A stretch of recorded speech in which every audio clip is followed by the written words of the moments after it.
Maunlad na Pilipino. Pagtalakay sa iba't ibang pamamaraan sa kaunlaran ng kabuhayan. Maunlad na Pilipino sa 702 DZAS Radyo TV. Agapay ng Sambayanan. Ako po si Karen S. Bautista ng Philippine Association of Agriculturists or PAA. Makinig po kayo sa Maunlad na Pilipino radio program ng Department of Agriculture. Dito lamang sa 702 DZAS. Suportahan po natin ang mga registered Filipino agriculturists, mga Pilipinong magsasaka at mangingisda. Ella Arsiaga. Para sa Maunlad na Pilipino sa 702 DZAS FEBC Radyo TV. Agapay ng Sambayanan. Gumigising ng maaga, panibagong hamon sa'kin ng araw na to. Magsusumikap at nangangarap para lamang sa inyo. Nagmamalasakit na Diyos kapag nalilimutan po namin magpakita ng pakikiramay sa iba. Tulungan po ninyo kaming magmalasakit gaya ng ginagawa ninyo. Itinataas po namin muli ang simula kabuuan hanggang lapag ng programang ito sa inyong basbas at matamis na pangalan. Amen. At para sa salita ng karunungan, kitang-kita ang Diyos sa paligid natin sa lahat ng nakamamanghang ginawa niya. Magandang umaga po sa ating lahat. Ako po si Ella Arsiaga. Ngayon po ay araw ng Sabado. Sabi po nila, ito daw po ay araw para sa paglalaba. Kamakailan ko lang po nabasa ano po yung sabon, banlaw at downy. Yan nga po, no? So, September 21, 2024, welcome po sa Season 6, Episode 38 ng Maunlad na Pilipino dito sa 702 DZAS FEBC Radio TV, Agapay ng Sambayanan. Sa mga kakatunin pa lang po, accessible po tayo via online streaming. Pwede nyo pumuntahan yung dzas.febc.ph. Check nyo po doon, meron parang maliit na player para mapakinggan po ninyo yung ating live broadcast na simulcast po sa ating radyo sa 702 sa AM band. And of course, sa Facebook po, no, pwede rin po kayo mag-interact sa amin through our social media pages by commenting doon po sa ilalim. Yan po yung comment section na tinatawag. At lubos po yung pagpapasalamat namin para po sa mga patuloy na siguro po sanay na po ang mga individual na ito na gumigising ng maaga. Di ko nakuha yung tono ng aming theme song. Pero sige, try natin. Gumigising ng maaga. Shout out po kay Sir Jake Lanting na siyang nagpaubaya ng awitin na ito para sa Maunlad na Pilipino. Thank you so much po. Then, sa ating mga nag-iwan ng mensahe, kasama po si Ma'am Helen Arellano. Mapagpalang umaga mga Maunlad na Pilipino. Maraming salamat po sa palagi ang pagbabasa ng pagbati. Naku, Ma'am, small thing. Maliit na bagay. Sana po mas marami pang magkaroon ng programa ang DA para o na sa pamamagitan ninyo. Thank you so much po, Ma'am Helen. Kapangalan niyo pa po yung isa naming punong abala para sa programang ito. Shout out po kay Ma'am Helen Aloba Gales ng DA AFID. Ganyan din po meron tayong greeting from Ma'am Dulce Alicante. Mapagpalang araw po Maunlad na Pilipino. Salamat din po sa pagbati, Miss Ella. God bless po sa inyong program. Siyempre, ma'am, as in, walang kasawa-sawa po na kayo'y i-acknowledge dahil kayo po ang mga bumubuo ng ating listeners para po sa ating program. Thank you so much. Pagbati rin po sa ating coconut and coffee farmers sa Rojas, Palawan, mula po kay Alva Lagan. Blessed Saturday morning, Miss Ella at Ka John, mula yan kay Ma'am Dilian Guerrero. Good morning mga kaagapay sa Mauna na Pilipino. Gayon din po sa inyo, Ma'am Rosa Arigin. Blessed Saturday morning po, Ma'am Ella and Sir John from Ma'am Liwayway Atienza. Mula po kay Ma'am Marilu Barbosa de Osera, mapagpalang araw mga ka-MNP. God bless po, Mauna na Pilipino mula kay Ma'am Nora Cancela. At pagbati ng wonderful and blessed Saturday morning, everyone. Kina Ronald Young, Raul Elicano, Evangeline Manggubat, Shirley Hutalia Baniked, Agnes Pendilla, Edna Roy, Nenet Naval, Jeffrey Manansala, panotis po. Yan, shout out po sa inyo, Sir Jeffrey Manansala. At good morning, share na. Mula po kay Sir Epifanio Salvador. Thank you so much. And then po, no, sa mga nag-iwan ng kanilang mensahe, pwede rin po kayong sumangguni kung meron kayong nais na topic na i-discuss namin. May pangilan-ngilan na pong nag-iwan ng kanilang gustong mapakinggang impormasyon. So, ninanote po namin yan para makonsidera namin sa mga upcoming episodes ng MNP. And siguro tanong nyo, paano kami makikipag-ugnayan sa tanggapan nila Miss Ella, Ka John at ni Imari at ni Ira Cruz? Pwede po kayo mag-email sa afid@mail.da.gov.ph. Yan po yung aming official email para sa aming tanggapan. Pwede niyo pong i-address sa amin any greeting po. Wala naman po kaming fancy lalo na pag galing sa inyo na po. Pag meron kayong gustong mensaheng bigay, feedback po sa ating program, good or needs improvement, nako talaga. Ma-appreciate po namin yan for sure. Thank you na agad po sa inyong time sa pag-take ng time, pag-take ng time upang bigyan kami ng feedback na magagamit natin. Of course, para para maghatid po sa inyo ng isang oras na hitik sa impormasyong ugnay sa agrikultura. At dahil nga po, pangako namin yan sa inyo, every episode na aming ibinibigay sa inyo tuwing umaga, ngayong araw, ay ihahatid po natin ang kwento ng mga may-ari ng 6 Mintak Farm sa Maria Aurora sa Aurora. Sila po'y walang iba kundi ang mag-asawang Rolando at Esther Mintak. Yan, para sa Integrated Diversified Organic Farming System. Ayun nga po, no? IDOFS. Para po yan sa ating episode topic ngayong umaga. Special thank you kay Binibining Imari Vergara and the rest of the AGI Trends or the DA Central Office official newsletter team para po sa bahaging ito ng ating programa.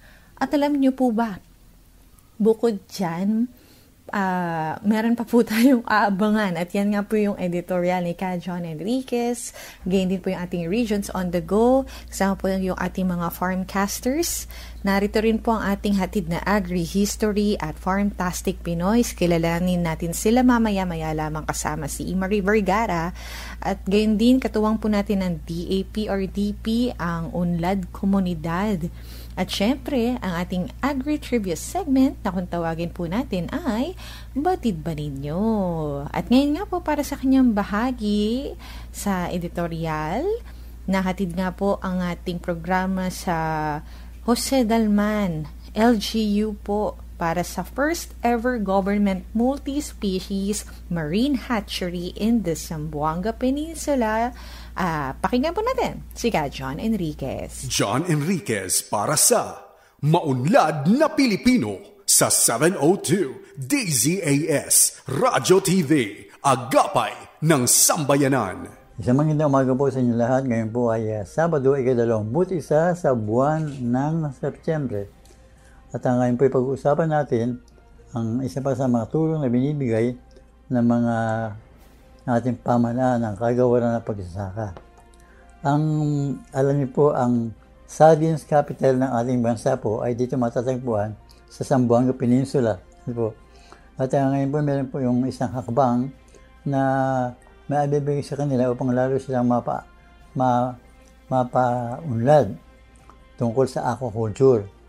Pagpapaunlad po ng aquaculture development at sa pamamagitan po ng pagpapasinaya ng kauna-unahang government multi-species marine hatchery dito po sa Jose Dalman, Zamboanga del Norte. Multi-species, ibig sabihin, iba't ibang uri po ng isda na pinipisa, kumbaga, para palakihin. Yung kadalasan po kasi, pagka meron pong mga hatchery, isang klase lang. Kung bangos, kung tilapia. Dito po, marami. Naitatag po, sa ilalim ng Republic Act number 10859, ang hatchery po ay isang magandang palatandaan na ang mga legislated hatcheries program ng Department of Agriculture, Bureau of Fisheries and Aquatic Resources ay mapapakinabangan.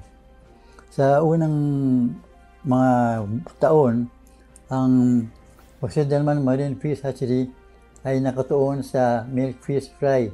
Ito pong sa Bangos. Milk fish fry production. Inasang ito makakapag-produce ng 12.5 million milk fish fry annually, taon-taon. At dito po inaasahan na 50% ang mamubuhay. Sa ginawang pasinaya ni DAB Officer in Charge Isidro Velayo, ay pinakita nito ang kahalagahan ng pagpapalakas ng milk fish production sa pamamagitan po ng hatchery. Bakit po Bangos?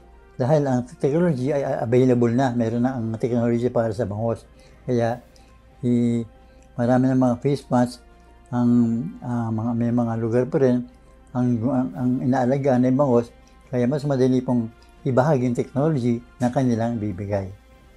Ang hatchery production ay nalayo na makagbigay ng magandang seed requirement sa mga grow-out facilities, sa mga palaisdaan at sa mga cages. O yun po isang magandang balita para sa mga kababayan natin mula sa Zamboanga Peninsula. Pagpapakinggan natin ang mga balita na ating mga kasama mula po sa ibang mga broadcasters para sa ating Regions on the Go.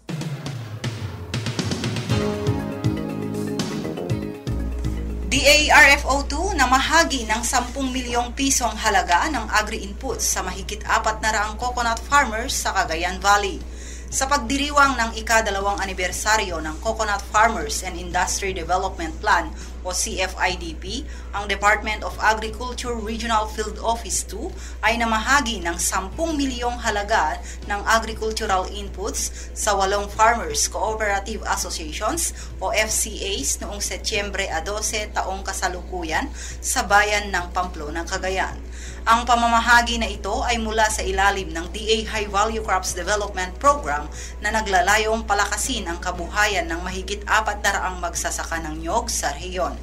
Kabilang sa mga pangunahing aktibidad sa kaganapan ay ang pagtatanim ng mga puno ng kakao at kape sa ilalim ng mga nyogan sa Barangay Alasitan, Pamplona, ang formal na paglulunsad ng CFIDP, ang paglagda ng isang Memorandum of Agreement sa pagitan ng DA, ng lokal na pamahalaan at mga opisyales ng FCA, technical briefing at turnover ng mga iba't ibang agricultural inputs. Nagbigay rin ng mensahe at pasasalamat si Pamplona Mayor Digna Puzon Antonio sa Department of Agriculture sa pagpili sa bayan ng Pamplona bilang isa sa benepisyaryo ng nasabing programa. Panawagan niya na gamitin ito ng maayos at magsikap upang mapabuti ang kanilang kabuhayan.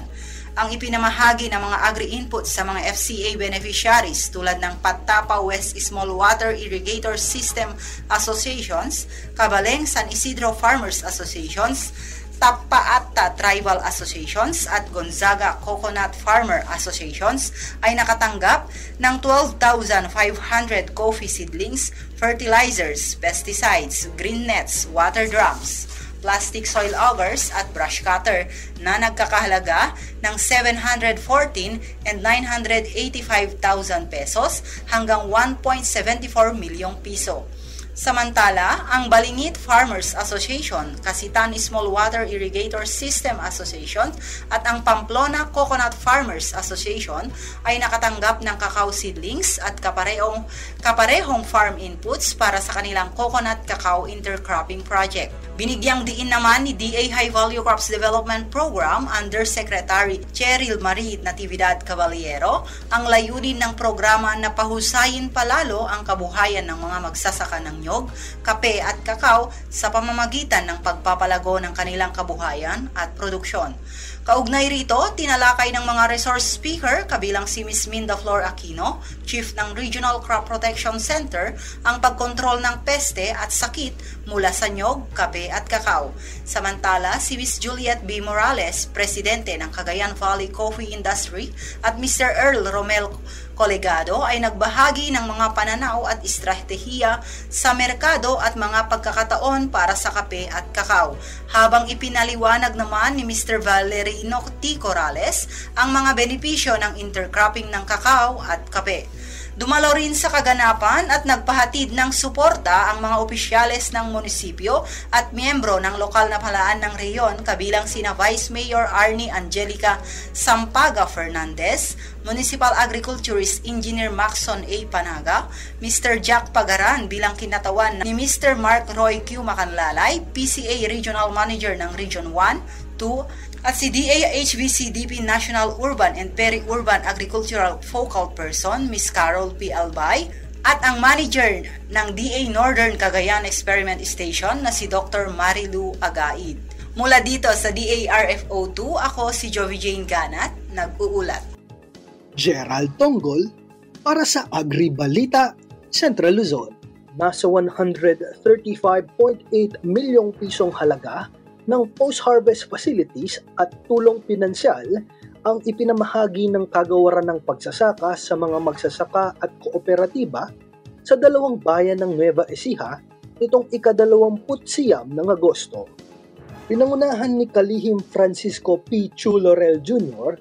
ang serye ng mga aktibidad sa Haen at Gimba kung saan inihatid ang mga makabagong rice mills at dryers na inaasahang magbibigay ng malaking benepisyo sa 344 na miyembrong magsasaka mula sa dalawang kooperatiba.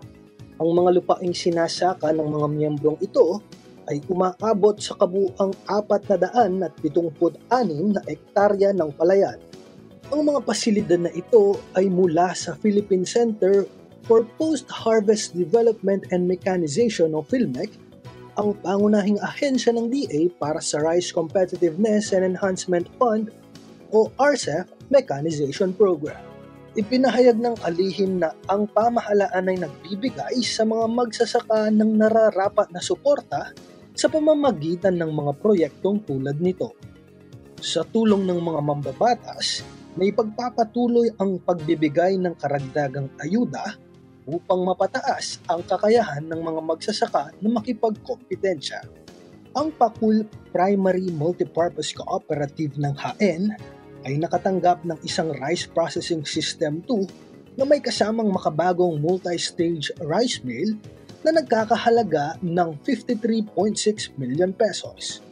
Kasama rin dito ang recirculating dryers na may kabuuang halaga na 7 million pesos. Samantala, ang Cooperative Enterprise for True Economic Reforms sa Gimba ay tumanggap din ng katulad na Rice Processing System 2 na nagkakahalaga ng 48.58 million pesos kasama ang tatlong 12-ton recirculating dryers na nagkakahalaga ng 11.7 million pesos. Bukod dito, ang Kagawaran ng Pagsasaka para sa Gitnang Luzon ay nagbigay din ng RCEF Production Technologies at mga interbensyon na nagkakahalaga ng 13 million pesos. Namahagi rin ng karagdagang tulong pansaka at pinansyal ang High Value Crops Development Program, Corn Program at Rice Program para sa mga magsasaka. Gerald Tonggol para sa Agri-Balita, Central Luzon. Taulaw mula sa DA Mimaropa. Iba't ibang programa ng Kagawaran ng Pagsasaka isinagawa kasabay ng pagdiriwang ng ika-67 kaarawan ni PBBM sa reyong Mimaropa. Sa kabila ng malakas na bugso ng ulan dahil sa habagat at pagpasok ng bagyong Ferdy sa bansa, patagumpay pa rin na isagawa ang pamimigay ng interbensyon o PBBM Agri-Serbisyo para sa mga kapatid na katutubo, mga magsasaka at mahingisda ng rehiyon. Kasabay nito ang pagdiriwang ng kaarawan ni Pangulong Ferdinand Bongbong Marcos Jr. at Linggo ng Malasakit sa Kalikasan kaugnay sa Civil Service Month-long activities sa mga lalawigan ng Occidental Mindoro, Oriental Mindoro at lungsod ng Puerto Princesa sa Palawan noong 13 ng Setyembre. Bilang pakikiisa, Nagsagawa ang DA Mimaropa ng tree planting activities sa Barangay Lantuyang, Baco, Oriental Mindoro, Sitio Pandalagan, Barangay San Agustin sa Sablayan, Occidental Mindoro, at Barangay Montible sa Puerto Princesa City. Kabilang sa mga interbensyong natanggap ng mga kapatid na katutubo sa Sablayan ay 100 pirasong hybrid coconut seedlings, 100 pirasong coffee seedlings, 500 pirasong cassava cuttings, 45 bag ng flint corn seeds, at 100 food packs na naglalaman ng bigas, asukal, kape, sardinas at noodles. Samantala sa Oriental Mindoro ay namahagi din ng 100 coconut seedlings at 100 calamansi seedlings, habang sa Puerto Princesa naman ay namahagi din ng 100 punla ng kasoy at langka, 100 punla ng hybrid na niyog na itinanim ng mga katutubong tagbanwa. Nagkaroon rin ng pamamahagi ng mga makinarya, mga binhi ng gulay, abono, fuel assistance voucher na nagkakahalaga ng halos 14 na milyong piso sa mga nabanggit na lugar. Sa mensahe ni DA Mimaropa Regional Executive Director Attorney Christopher Arbanyas na inihatid ni OIC Regional and Technical Director Dr. Nanette Rosales at Agricultural Program Coordinating Officer Eddie Buen, pinikayat nila ang mga benepisyaryo na pangalagaan at pagyamanin ang mga interbensyon na natanggap upang tuloy-tuloy ang kanilang pag-usbong at mangyaring matupad ang pagtaas ng kanilang produksyon at maabot ang kasapatan sa pagkain sa bansa. Ang aktibidad na isinagawa isang hakbang ng pamahalaan upang mas maiparamdam ang suporta sa mga mamamayan at pag-aalaga sa kalikasan. Kasama din sa nasabing gawain ng mga ahensya ng DILG, DOLE, TESDA, PhilHealth, PSA, NIA, PNP, EFP at PESO. Mula sa DA Mimaropa, Paulo Auce nag-uulat. Umabot sa 69.2 million pesos ang ipinamahagi ng Department of Agriculture ng mga agricultural support sa iba't ibang lokasyon dito sa Caraga Region kamakailan lamang. Samantalang mabot naman sa 43 ng mga Farmers Cooperative and Associations or FCAs ang naging benepisyaryo sa naturang mga agricultural machinery and equipment na ipinibigay ng DA. Pinangunahan ni Regional Executive Director Arlan Mangilin ang turnover ceremony na kung saan ang mga equipment na ipinamigay ay ang corn planter, howling truck, multi-commodity thresher, soybean seed sorter, all-weather type papag dryer, combine harvester, Inspire project para sa hog sector at iba pa. Hinamon ni Direktor Mangilin ang mga benepisyaryo na pangalagaan at gamitin ng wasto ang mga equipment na tatanggap ng grupo ng mga magsasaka para sa kanilang kabuhayan. Isa sa nakatanggap ay ang Maningalaw Lingayaw Agricultural Cooperative or Maliko na kung saan napasakamay sa grupo ang isang wing van howling truck at corn planter, kaya laking pasalamat ng presidente ng grupo na si Camille Bahaw sa suporta ng kanilang natanggap mula sa pamahalaan. Ang naturang mass turnover ceremony ay bilang pagulita sa kaarawan ng Pangulo ng Bansa, President Ferdinand Bongbong Marcos Jr. noong September 13 taong kasalukuyan. Ito si Aurel Arais ng Department of Agriculture, Caraga Region, ang inyong tagapagulat. Maunlad na Pilipino sa 702 DZAS Radyo TV, Agapay ng Sambayanan. At sa bahaging ito, tunghayan natin ang Agri-History with Imari Vergara. Markahan na ang inyong mga kalendaryo at maging updated sa agriculture-related happenings dito sa Agri-History. Nakikinig kayo sa Agri-History segment ng ating programang Maunlad na Pilipino. Ako si Imari Vergara, ang inyong segment host, at nakikinig kayo sa 702 DZAS, Agapay ng Sambayanan.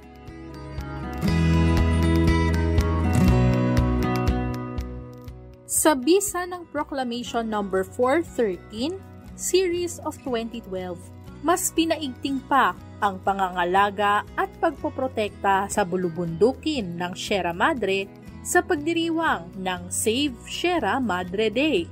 Tuwing September 26, idinaraos ang Save Sierra Madre Day upang maipaalam sa publiko ang kahalagahan ng tamang paggamit at pagpapanatili sa ating mga likas yaman, pati na ang paghihikayat sa bawat tao na kumilos para sa pangangalaga ng Sierra Madre.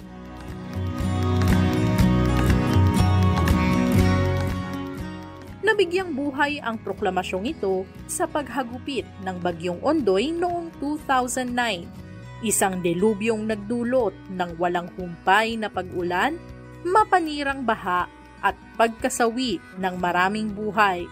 Ayon sa proklamasyon, pinatunayan ng Bagyong Ondoy kung paanong sinira ng iligal na pagtutroso at iba pang mapanirang aktibidad ang Sierra Madre na pangunahing panangga ng Luzon laban sa mga epekto ng bagyo. At dahil kabilang ang bawat ahensya ng gobyerno at mga pribadong mamamayan sa pagsasagawa ng mga aktibidad nito, ang Proclamation No. 413 Series of 2012 ay isa lamang sa whole-of-government approach ng ating pamahalaan upang mapangalagaan ang bulubundukin ng Sierra Madre.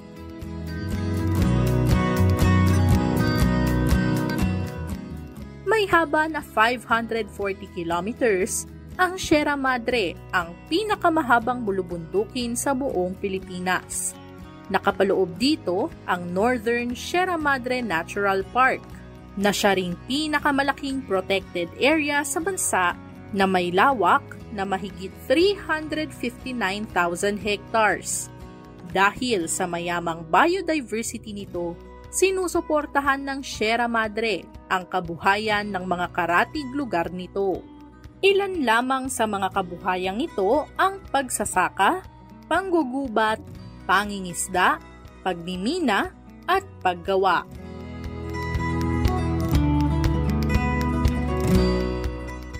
Nakilala ang Sierra Madre bilang tagapangalaga dahil sa kakayahan nitong protektahan ang mga kalapit na lugar mula sa malalakas na bagyo at hangin. Sa isang ulat ng Department of Agriculture o DA, napababa ng Sierra Madre ang naging damages noong humagupit ang Super Typhoon Karding noong 2022. Ang Sierra Madre ang naging pananggalang ng maraming sakahan, animal pens at milyon-milyong broodstocks sa Central Luzon, ayon sa isang statement mula sa DA Bureau of Fisheries and Aquatic Resources. Malaki rin ang papel na ginagampanan ng Sierra Madre sa pagsasuplay ng tubig sa Luzon. Ayon sa Climate Change Commission, nakapag-aambag ang bulubundukin sa mga pangangailangan ng Metro Manila, Cagayan, Isabela, Nueva Vizcaya, Nueva Ecija, Quirino, Aurora, Quezon, Rizal, Laguna, at Bulacan pagdating sa tubig.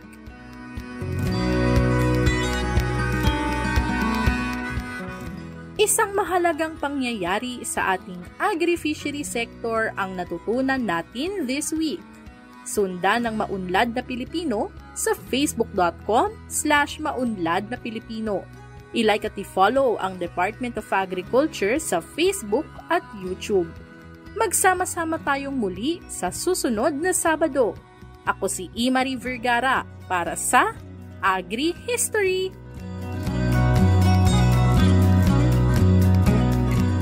Ayan po ang ating agri-history para sa linggong ito. Kayo po ay nakatutok pa din dito sa Maunlad na Pilipino. Maunlad na Pilipino sa 702 DZAS Radyo TV, Agapay ng Sambayanan. At para nga po sa unang bahagi ng ating panayam tungkol sa Integrated Diversified Organic Farming System, ay kasama po natin ang mga may-ari ng 6 Mintak Farm na matatagpuan sa Maria Aurora sa Aurora. Hello po sa mga taga Maria Aurora. Diyan po sa Aurora. Welcome po sa MNP, Mr. Rolando and Esther Mintak. So sa unang bahagi ng ating usapan, ipakilala naman po natin ang ating farm. Ito po dati kasi hindi Mintak Farm lang ito.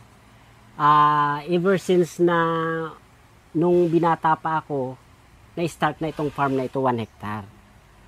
Nung mag-asawa na po kami, nabili namin yung katabi. So, nagkaroon kami ng additional 1 hectare. So, 2 hectares na po to. That was 1980s. 85. So, 85 namin nabili yung isa. Yun. So, doon kami nag-start na i-improve itong farm. Na-inspired kami dahil doon sa Batangas, Laguna, na 1 hectares is equivalent to 3 production. Yung meron pa yung bang meron siyang niyog, meron siyang kalamansi, meron siyang vegetable. So hindi lang isang tanim o isang produkto ang inaano. Doon po kami na-inspired. Then na-inspired kami sa introduction ng Batangas na citrus. Tinamnan namin ito ng citrus, yung orange, na 350 kapuno ito. So that time po kasi yung Batangas nagpo-produce ng mga seedlings. So ang klima kasi dito at saka sa Batangas almost the same. Kaya dito sila nag-introduce nung panahon na yon na kabing-kabi ang dalanghita. So narahuyo po naman kami na nagtanim. At ito po ay nagsimulang tinulungan kami ng Department of Agriculture ng DA na gawing model farm pa nung araw. So, nagtanim ako ng ubi, nagtanim ako ng nyug, citrus at luya at kaunting mga gulay. Yun po. So, naging model farm naman ito at na-inspire yung mga technician na alagaan kami. So, sa pamamagitan ng tulong ng gobyerno ng Department of Agriculture, ay nakakasurvive kami. Although, hindi masyadong malakas yung, kumbaga malaki yung kita, pero nadidevelop na unti-unti itong farm. Nitong naglaho po yung citrus kasi, nagbago na po yung plano, pero nandun pa rin yung hindi na po 1:3, 1:6 na ngayon. 1 hectares is equivalent to 6 hectares. Yun ang target po namin. Kaya mayroon kaming tanim na niyog, may tanim akong kalamansi, may tanim akong saging, may pisman sa loob, may mga fruit trees, at mayroon kaming mga livestock. Kwentuhan niyo naman po kami sa bahaging ito, paano po tayo nagsimula? By means ng iniayos po yung tanim. So dati ang tanim niya na niyog ay kalat-kalat lang, yung traditional. Ang ginawa ko po inline sila. So hindi ko na sinunod yung dating paraan ng pagtatanim ng nyug na common dito sa Aurora, yung 9x9 or 10x10. Ang ginawa ko, nilayuan ko yung pagitan, pero nilapitan ko yung row nila, yung kanila, line nila. So makakasingit ka doon. Makikita po nyo mamaya, nandoon lahat yung mga commodities. Paano naman po kaya yung naging arrangement natin for our IDU OFS setup? Yun pong nakapaloob dyan na fish pan namin. Although it's not commercial, pero yun ay kumbaga ay pang pamilya na namin. So hindi ka nabibili. Plus yung mga livestock po namin. So iyon po ay sa ngayon, nung kami ay naging inalagaan kami ng Department of Agriculture na inilaban ito sa Integrated Diversified Organic Farming System, champion po kami ng probinsya ng Aurora. So, doon po kami na-inspired na yung mga suporta ng gobyerno na doon ko napagtanto na hindi pala kaya ng isa ng pamilya lang na mag-improve without the technical support of the Department of Agriculture. Sige po, ituloy na lang po nating ikwento, sir, yung mga assistance natin coming from the Department of Agriculture. So, sa pamamagitan po ng training kasi, ang Department of Agriculture at ibang nagkakandak po kasi ng training is in group or in association. Din yung pagbibigay po nila ng intervention, yung mga tulong, ay by means of association din po. So, kailangan kang sumali sa association na accredited ng Department of Agriculture. Sasabihin kong tagumpay ako sa pangarap ng pagsasaka. Sana ang Department of Agriculture ay patuloy pa rin na humubog at mag-encourage sa mga farmers na mag-practice o mahalin yung gawin yung teknolohiya na tinuturo ng Department of Agriculture para mawala yung dating kaisipan ng mga tao na pag magsasaka ay mahirap. Ang sabi nga, anong trabaho ng tatay mo? Magsasaka lang. Pero nakita ko po sa ngayon na minahal ko yung lupa, nakinig ako sa advice ng teknolohiya ng Department of Agriculture, hindi po pala mahirap ang magsasaka, kundi sinasaladuhan nila. Kaya sa Amerika, yun ang aking iniidolo, na pag farmer ka daw sa Amerika, ikaw ang may sasakyan. Sana mangyari din po dito.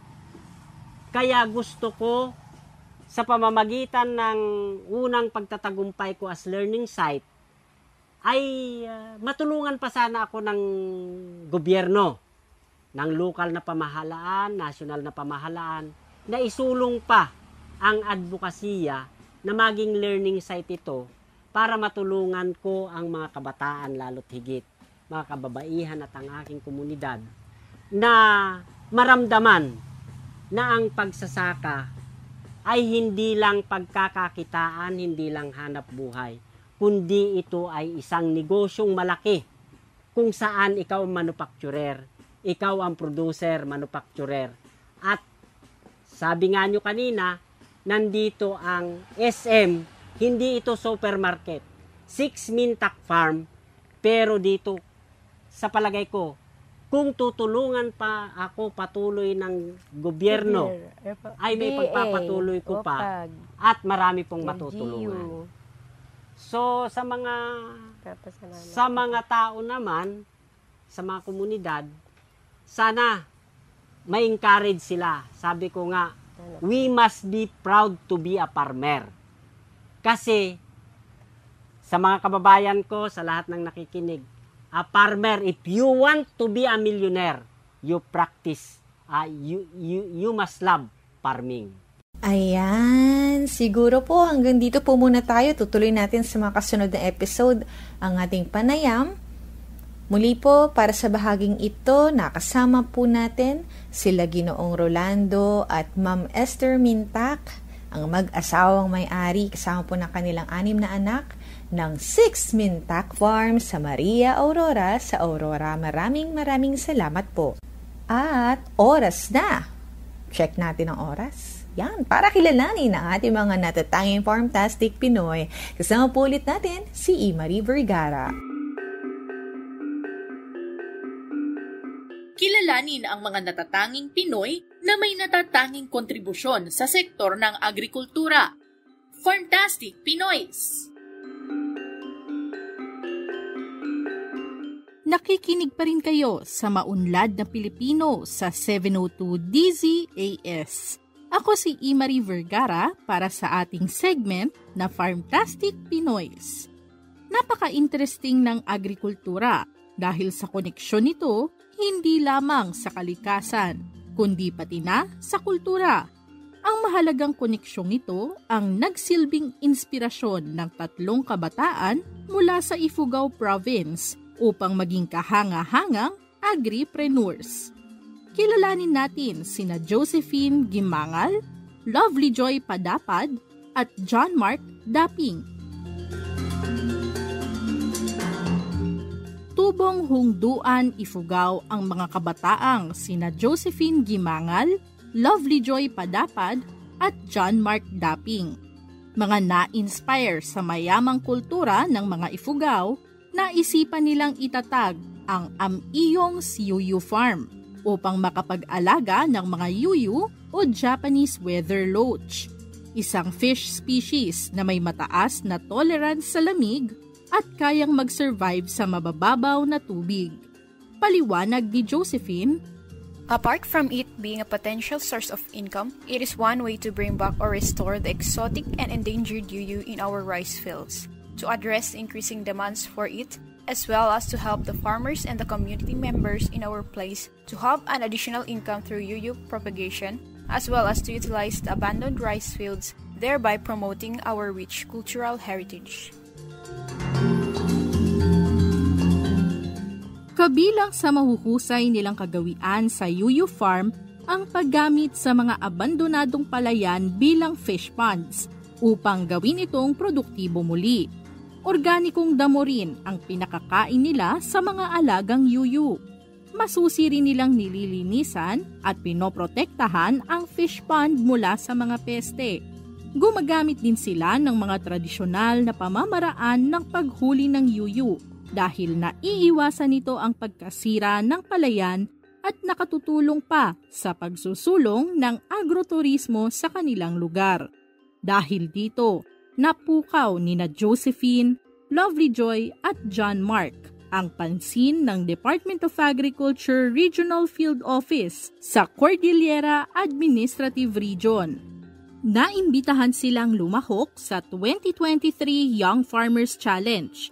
Kahit hindi naging madali ang kanilang YFC journey, kabilang naman sila sa mga itinanghal na national level awardees at outstanding youth agribusiness model sa production category. Patuloy naman ang paglago ng kanilang yuyu enterprise dahil na rin sa suportang hatid ng DA. Ginamit nila ang napanalunang financial grants sa YFC bilang dagdag kapital. Dinala rin sila ng ahensya sa iba't ibang yuyu breeding sites upang madagdagan ang kanilang kaalaman.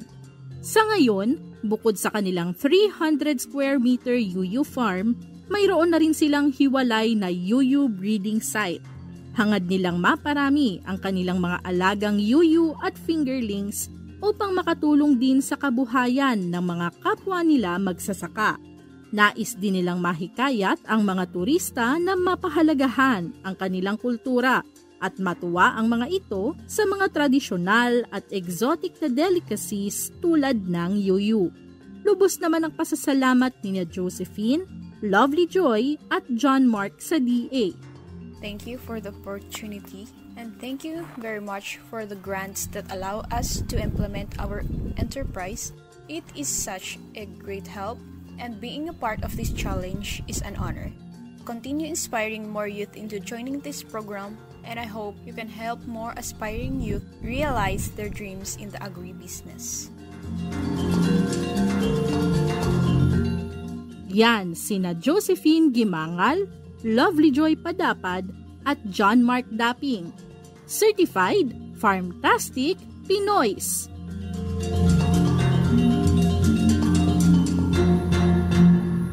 Thank you, Marie. At ayan po ang ating Farmtastic Pinoys para sa araw na ito. At syempre, welcome po sa ating Agri-Trivia segment na Batid Ba Ninyo? Ayan, batid ba ninyo mas murang bigas? Mabibili na sa ilang pamilihan sa Metro Manila. Nakapansin ng pagbaba sa presyo ng bigas sa mga pangunahing pamilihan sa Metro Manila ang Kagawaran ng Agrikultura o DA sa kanilang pagbisita noong Setyembre 11, ikalabing isa ng Setyembre. Pinangunahan ng pagbisita na ito ni DA Assistant Secretary for Consumer Affairs Genevieve Velicaria Guevara kasama sina House Speaker Martin Romualdez, ACT-CIS Party List Representative Erwin Tulfo at mga opisyal mula sa Department of Trade and Industry or DTI at Philippine Rice Industry Stakeholders Movement o PRISM. Dumalaw sila sa mga pamilihan tulad po ng Guadalupe Market, Farmers Market at Nepa Q Mart kung saan napansin nila na bumaba na sa nasa 45 pesos kada kilo ang presyo ng well-milled rice. Ayon pa kay Orly Manuntag mula sa PRISM, isang malaking grupo ng mga negosyante ng bigas sa bansa, malaking tulong ang pagbaba ng presyo, ang pag-ibaba or pagbaba rin ng taripa mula sa 35% patungong 15%. Aniya, masaya ang mga retailer at consumer dahil may maasahan silang presyo na nasa pagitan lang ng 42 hanggang 45 kada kilo. Sa isang pahayag, ibinahagi po ni House Speaker Martin Romualdez ang kanilang kagalakan sa magandang balitang ito at binigyan diin na ang seguridad sa pagkain ay isa sa mga pangunahing prioridad ng Administrasyong Marcos. Si DA Assistant Secretary Genevieve Velicaria Guevara naman ay nagpahayag na sa pamumuno ni Secretary Francisco P. Tio Laurel Jr. ang DA ay nagbigay ng karagdagang farm inputs upang mapataas ang produksyon na inaasahang magdudulot ng mas mababang presyo ng iba pang mga pangunahing bilihin sa susunod na taon. Noong Hulyo pa lamang, sa bisa po ng Executive Order 62 ni Pangulong Ferdinand Marcos Jr., na nagbaba po ng taripa mula 35 hanggang 15%. Sinabi nga po ni DA Spokesperson Assistant Secretary Arnel de Mesa na mararamdaman ng publiko ang pagbaba ng presyo ng bigas pagsapit ng Agosto. Sana po'y nadama na po natin mga mamimili po at tagatangkilik ng bigas habang nagsisimula nang dumating ang mga imported na bigas na may mas mababang taripa. Kasabay po nito, inilunsad ng DA noong July din yung tinatawag po na P29 Rice Program. Taas po ang kamay ng nakarinig na ng P29 Rice Program. Ito po isang pilot initiative na nagbigay daan sa mga sektor na nangangailangan kabilang ang mga senior citizen, sulong magulang, mga taong may kapansanan at mga benepisyaryo ng Pantawid Pamilyang Pilipino Program o mas kilala po natin bilang 4Ps na makabili po ng bigas sa halagang 29 pesos kada kilo. Dahil sa tagumpay ng programang ito, sinundan ito ng Rice for All program noong Agosto din po sa mga piling Kadiwa sites upang mas marami pang Pilipino ang makabili ng abot-kayang bigas. Sa programang ito, makakabili ang publiko ng well-milled rice sa halagang 45 pesos kada kilo. Nakita ng DA ang mga hakbang na ito bilang bahagi ng kanilang layunin na makamit ang mas malawak na seguridad sa pagkain para sa bawat Pilipino. Ayan ang ating batid ba ninyo para sa araw na ito. Dahil nga po, nadaanan ng ating batid ba ninyo ang ating Pangulo, Bongbong Marcos, na binabati po natin ang belated happy birthday noong September 13. And on the same day po, belated happy birthday din po sa misis ng aming katuwang. Actually, katuwang namin sila pareho sa Agri On Air segment po na Agri On Air. Sorry, naulit ko yata. Parang puro agri po yung huli kong sinabi. Agri On Air segment po. Katuwang ang Agricultural Training Institute. Sina Ma'am Ekay Masilang. Yan nga po. Belated happy birthday. And shoutout na rin po, of course, kay Sir JV Masilang. Nakasama po ng aking mga kasamahan. O, di ba ang daming mga paulit-ulit na salita sa biotechnology event po sa Baguio nitong nagdaang linggo. Sina binibining Crystal Joyce Merle, naging former guest na rin po natin siya dito to cover or nag-cover po tungkol sa ating FOI or Freedom of Information at ang amin pong alternate focal person para sa RICE program sa aming division, si Ma'am Gumamela Celes Baharin. Ayun nga po, no? So speaking of last week, meron din po tayong ginanap na event, ang spearheaded or pinangungunahan po ng DABFAR or Bureau of Fisheries and Aquatic Resources. So, pagbati po sa kanilang katatapos lamang na FishCon. Para po sa mga nakamiss ng mga happenings, pwede pong balikan yung mga official social media pages. Ayun po, active na active po yan kasama po ng DAFB or Facebook page ng mismong DA Central Office, yan pong sa BIFAR, yan yung mga nabanggit nating program, even PRTP, even ATI, marami po. Yan, kung meron po tayong panahon, para yung tinatawag po nilang doom scrolling, piliin po natin yung mga content ng ating ni-scroll or kinukonsumo po nating information online. A friendly reminder from Ate Ella. Yan nga po, no? So muli, maraming salamat sa oportunidad na kayo'y aming mapaglingkuran sa pamamagitan ng MNP. Ang Maunlad na Pilipino po ay programang pangradyo hatid sa inyo ng Department of Agriculture, Agriculture and Fisheries Information Division. Kadyan! Narito po ating pagkain kaisipan para sa umagang ito mula sa Kawigihan, Kabanata 16, talata 22. Ang pagpapala ni Yahweh ay kayamanan na walang kasamang kabalisahan. At mula po sa DA, inyo pong napakinggan ang edisyong ito ng Maunlad na Pilipino. Dito pa rin po sa 702 DZAS, FEBC Radio TV, Agapay ng Sambayanan, na may himpilan sa Ortigas Center, Pasig City at kasapi sa KBP o ang kapisanan ng mga broadcaster ng Pilipinas. Thank you so much! Lalo na po for this week's episode. Marami po tayong pinagdaanan sa aming DZAS family na katuwang namin sa bawat episode na hatid namin sa inyo. At sa tulong po ng ating DZAS social media family, Kuya Kael, thank you so much! At sa pag-aayos po sa lahat po ng mga katuwang natin na magkaroon din po ng playlist si MNP through the 702 DZAS FB page. Ayan nga po, thank you so much. And of course, sino pa nga ba? Kayo po, ikaw, kayo po na nakikinig. At sana po, no, amin lang pong kagalakan na mapagserbisyohan kayo at nakapulot po kayo ng something useful for sa inyo po and of course the whole sector ng agriculture. Magbabalik po ang Maunlad na Pilipino sa susunod na Sabado. Saan niyo po ba kami sasamahan? Dito ulit, syempre, same time, 5 to 6 in the morning.